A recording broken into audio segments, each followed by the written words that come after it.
I shouldn't have gotten out of character. Right. I shouldn't have let somebody's words or comments push me to a place that I didn't need to be. This is a journey. Let me take you on a journey.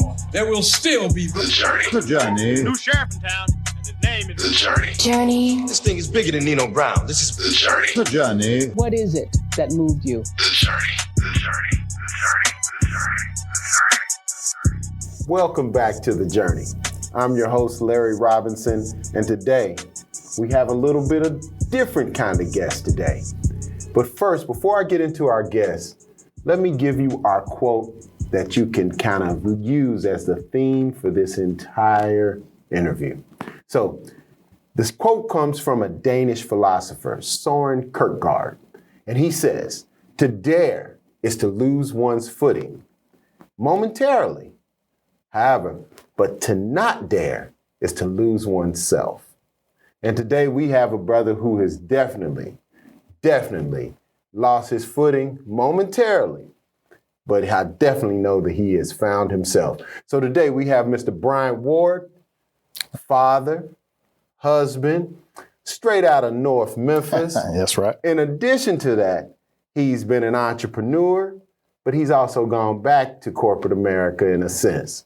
So without further ado, Mr. Bryant Ward, how are you, sir? I'm good, sir. How about you? Welcome to The Journey. Yes, sir. Thank you. Thank you. Cool. So first and foremost, tell us about where you're from and tell us a little bit about the community. Okay. So North Memphis, Okay. the Hyde Park area. Okay. A lot of Memphians would know exactly where it is, close to McLean, Short Street. Right. Just a really tight-knit area. Grew up there most of my childhood life, and Mother, then father at home? mother and father at home. Okay. Both, worked really hard. Dad was always had the entrepreneurial spirit, Right. and I was kind of right there. And Okay, so I was okay. kind of thrusted into leadership and working. It was really, hey boy, come on, go to work with me. But That sounds like my dad. yeah, but I was right there. Okay. And so I watched, I learned a lot, made some mistakes, and he corrected me on them, but it really helped me. And I often say that was one of the best gifts my dad ever gave me. You have any siblings in the house as I have well? one sibling. Okay. She's 7 years younger than I am. She has Down syndrome. Okay. And so that, unfortunately, my football aspirations and basketball aspirations were put on hold because family came first. Absolutely. And so I would normally have to be at home for when she was there. And Right. But, life still was good. Well, let me ask you, outside of your parents and your sibling, who had the biggest impact on Bryant Ward? That's easy. Okay. That's easy. It's really, for the most part, two individuals. Okay. My grandmother, Alice, Okay. and she's my aunt, but we're around the same age, so she's Right. really like my big sister, Right. Jackie. Okay. And I spent a ton of time over there. School days, we were out, summers, and grandmother just took you in, loved you, prayed for you, those types of things. Absolutely. Just enjoyed it. Okay. We all make decisions as a younger person. We all make these decisions that ultimately have a tremendous impact on our lives, although we don't know it at the time. Right. Can you think of a decision that you made as a young person that ultimately had a tremendous impact on your life? Wow. There were, obviously, like you said, there's a lot of them. I think one of the biggest decisions I made was just to accept who I was. Wow.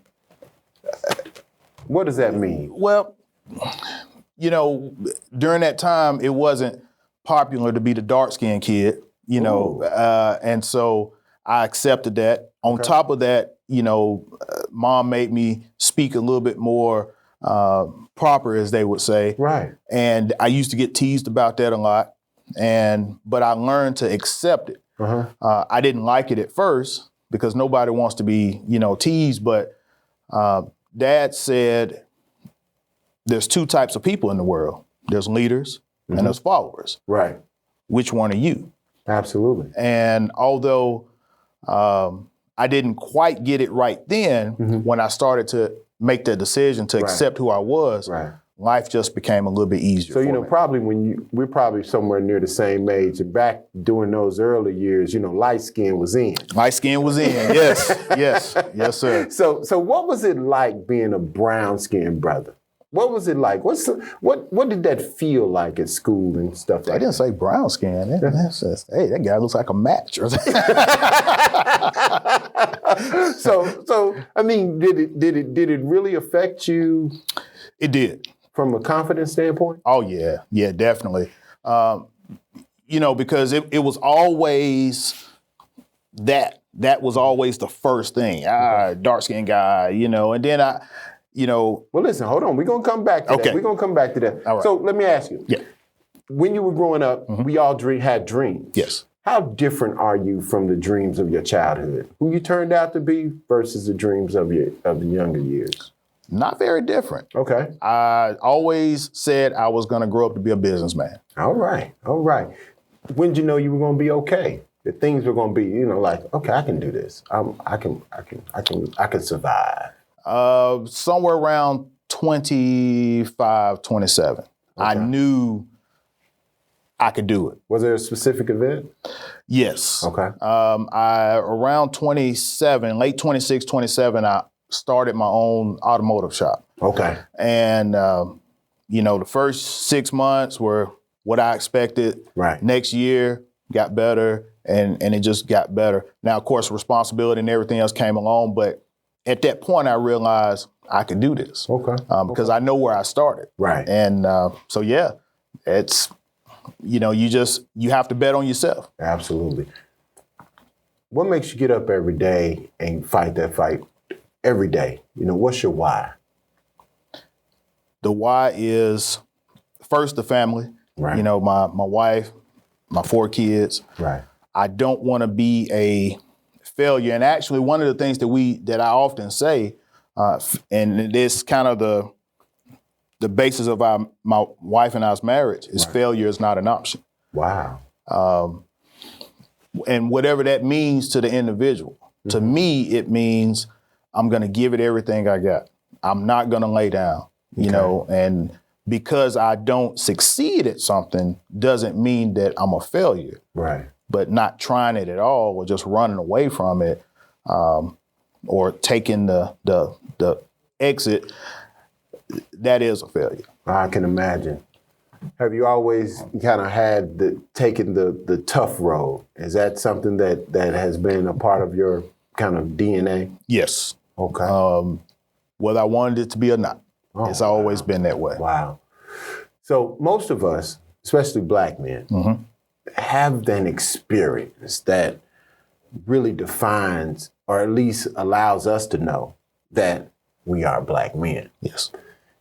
Is there a time in your life which you can point to where you would say, I realize that I'm a black man? Several, but I'll make mention of just one in particular. Hold on. Wait a minute. Listen, we're going to be right back on the journey. I want you to stay tight because Mr. Ward is going to share with you. Not only was he a man that had some colorism issues, but then he's going to share with you when he realized he was a brother. So stay right there. We'll be right back with The Journey on the KUDZUKIAN Network.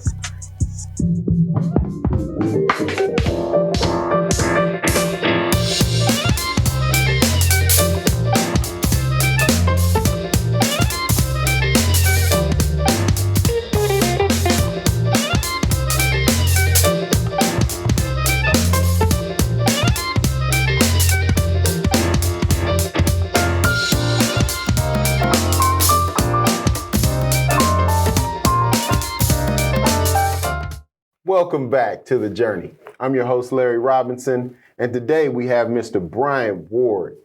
But you know what? I didn't share with you guys what Mr. Ward does. He's now the service leader of one of the most exclusive car manufacturers here in the city of Memphis, Tennessee. But as we talk about, success is not a linear event. So therefore, he didn't always be the service leader at one of that exclusive car lot. So, but he was sharing with us before we left the fact that there was a time that he realized unequivocally that he was a brother. So go ahead, Brian. Tell us about it. Well, so it was one of my first days into working into the dealership, getting into the dealership. Really? And it's a little bit even now. Tell me the age. The age I was 18 and a half, 19. I was 18 and a half because I had just got, I guess you say half. I was 18. Right. And so I was originally supposed to work at a Lincoln dealer.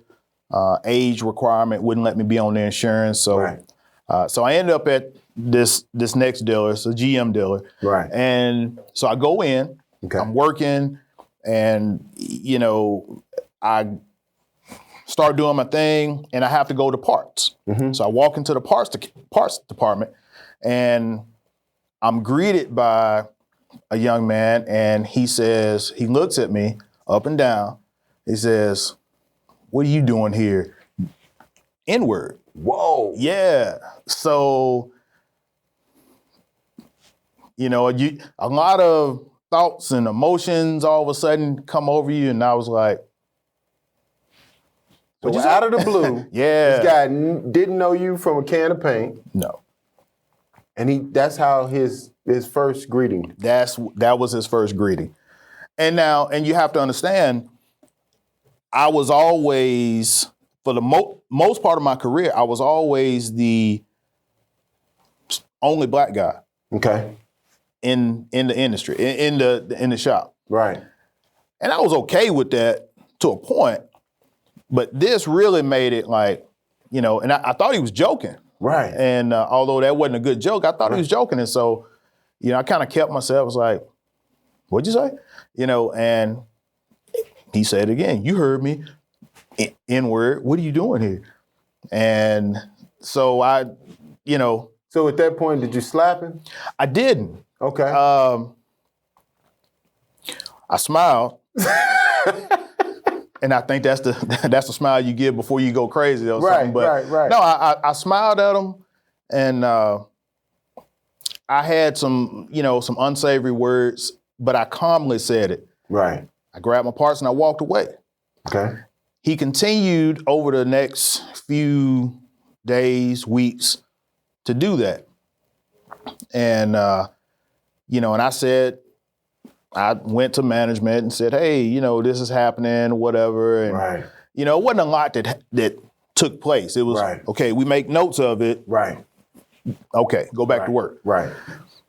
Go home, I'm frustrated. I talked to my wife about it, and she's like, "Well, maybe you ought to record or do this or do that." Right. So, but I didn't. I said, "You know what? I'm gonna push through this. I got it." Right.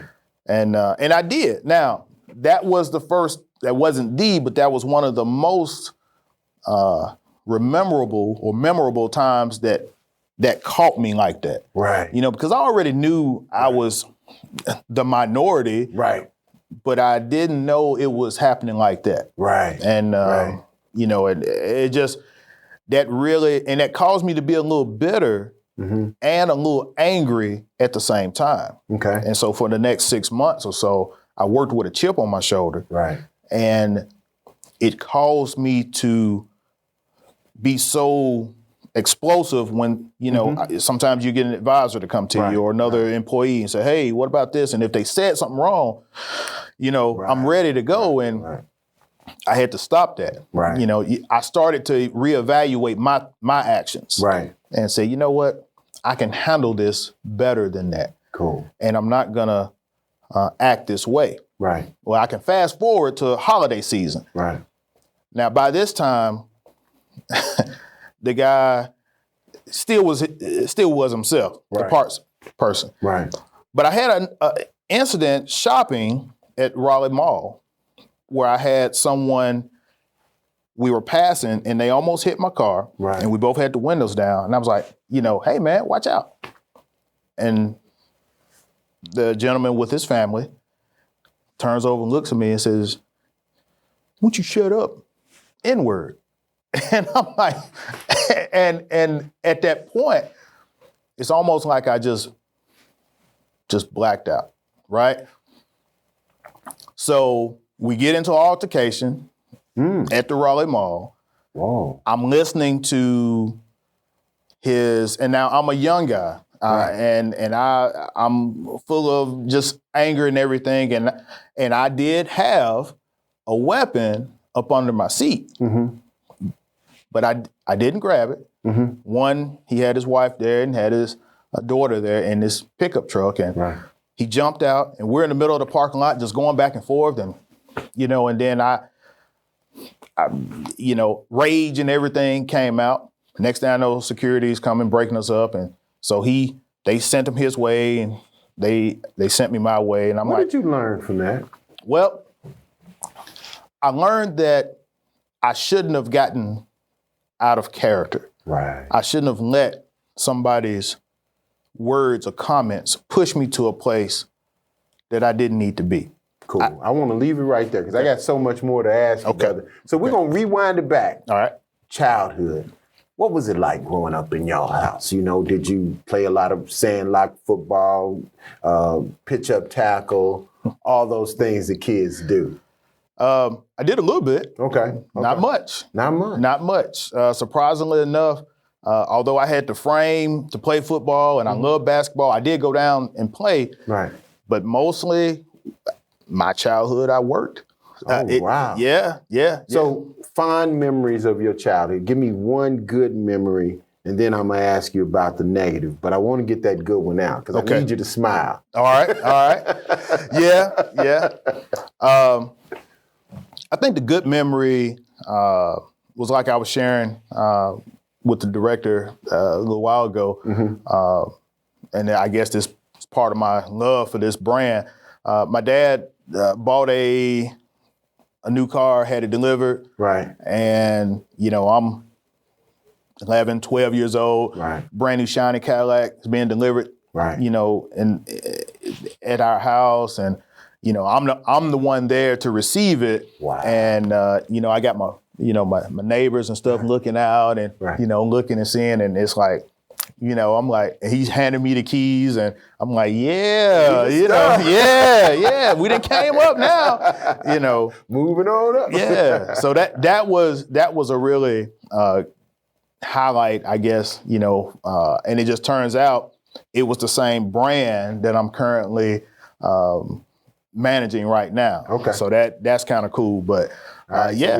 So we're gonna go from that great memory to one that you want to leave back there. Well, that's as much as I speak of my dad, and I love him, but we did not have the Huxtable type of relationship. Okay.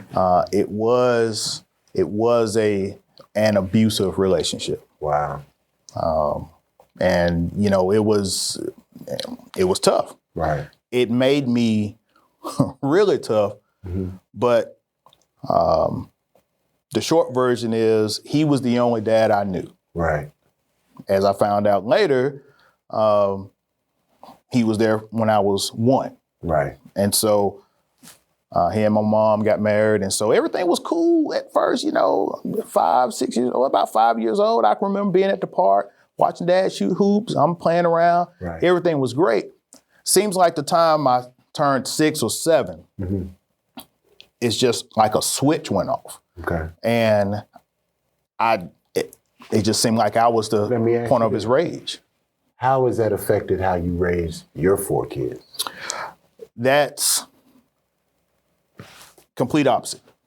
So you learned what not to do. I learned what not to do for the most part. Now, as a young parent, new parent, especially with my firstborn being my son, right. I was a little bit more structured and I wanted to say, hey, you gotta do this, gotta do that. So I was harder on him, but not in the sense that I was like my dad was with me in my childhood. And then now the baby, the older son says that you were too soft on the baby. I know that story. Yeah, absolutely. Each one says I'm easier on the next, you know, and I got the boys on the outside, the girls on the inside, and now my baby boy, who's 12, pretty much he's enjoying a lot of the fruits of my labor, and it's just coasting. With Your evolution has made his life so much easier. Yes, yes. So, do you remember the time when you went from like high school or as a childhood going to college or anything like that? Can you tell me a time, what propelled you during that moment, what fueled you in that moment? High school, for the most part, was just survive. Right. For me. Okay. It was, don't do anything crazy, let's go get back home. Right. So that was survival. I had my most fun when I ironically or coincidentally changed schools and went to BTW, where I graduated. But I don't know. I think just being that independent guy in high school in my senior year, and then moving on to send myself to technical school, is. Again, it was just that I cannot fail at this. I got to succeed. You had a sibling that had special needs. Yes. How did that affect you during the time when you went away to technical school? Was that ever a challenge, or was that something that you thought about during that time? Every day. Wow. Every day. And actually before that, because of the strained relationship, I wasn't able to be as assessed with my mother and my sister. I had to kind of go through the gate, and the gate was always closed. So that made it tough. Your career. How did you get into this career that you're in now? Where did it start? And what has propelled you to a leadership role? Not wanting to be bored is kind of where it started. Okay.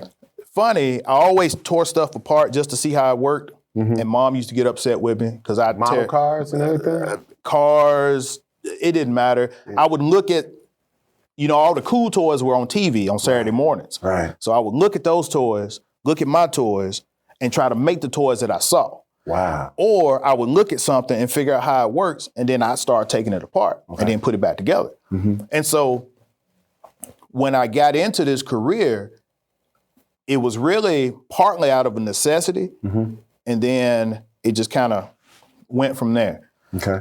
So I found myself working at an oil change, quick lube place for a few months, and I only started working there because the job I had previously working at the bank was great and all, but I'm a young kid. It was so slow, and I felt like all I was doing was standing in one place and looking at old people, and that was a deal. And I needed a challenge. Right. So I go to this place, I'm working, and then the guy, one of the senior guys there, says after a while, "Hey, you're pretty smart.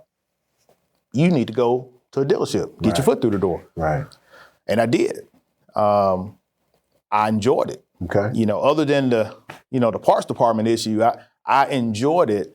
And it every day was different. And it just, the more I learned, the more I wanted to learn. Okay. And the more I saw other techs doing, the more I wanted to do that. Right. And I remember something that a guy told me years ago. He said, don't be afraid to do the things that other people are or don't want to do. Right. And said, always do things to make yourself more marketable. Right. And I was like, And that's just how it worked out in the auto business. Greatest career success at this point? I think being where I currently sit as a service director of a GM brand, a Cadillac brand, here in the city, that's by far the greatest achievement that I can just be. I've been proud of all of them. Right. But this is where I wanted to be. When I first started, this is the place I wanted to be.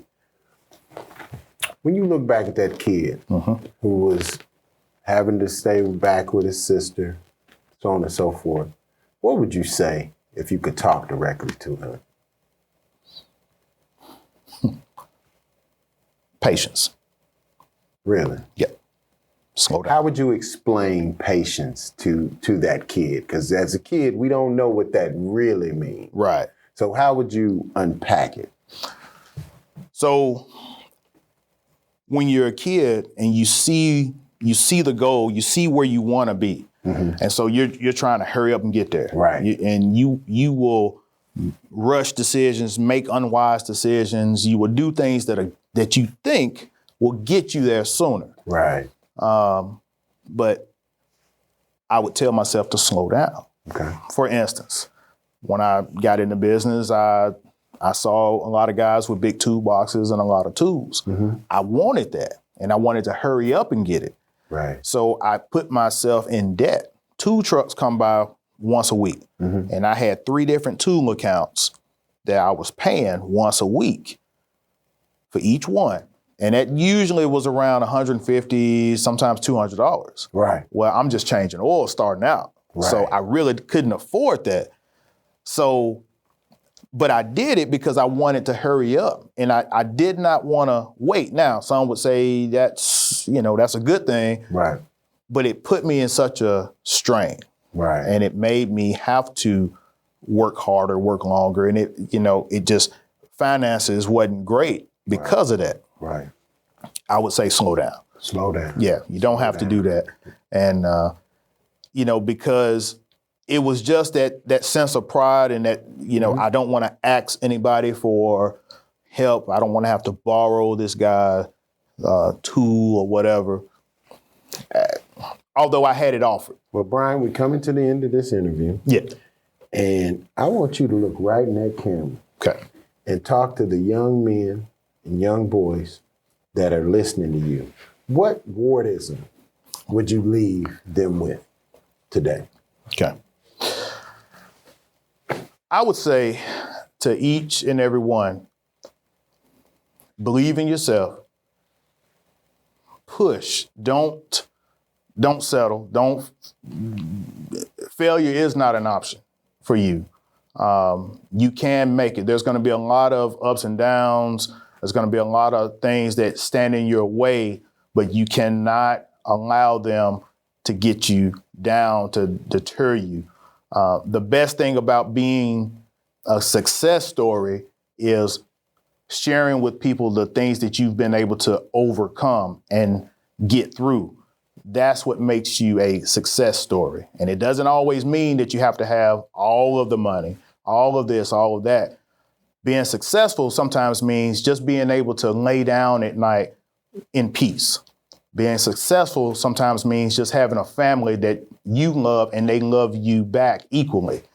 Being successful is different to different people. So find out what success means to you and push for it. But don't let someone tell you that you can't be just because you may be a little darker or a little lighter or whatever. There's plenty of gifts, and I believe that you possess the one that will get you to where you need to be. That's it. I can't say more than that. Once again, success in life is not a linear event. I'm Larry Robinson. This is Mr. Bryant Ward. You've been watching The Journey on the KUDZUKIAN Network. Till next time, take care. Thank you to our partner, the Grand Boulé of Sigma Pi Phi Fraternity Delta Chapter. To hear more incredible stories like this, be sure to download the KUDZUKIAN app from the App Store or Google Play, or check out the Journey Memphis podcast on all your major podcast providers. Also, check us out on the KUDZUKIAN Network.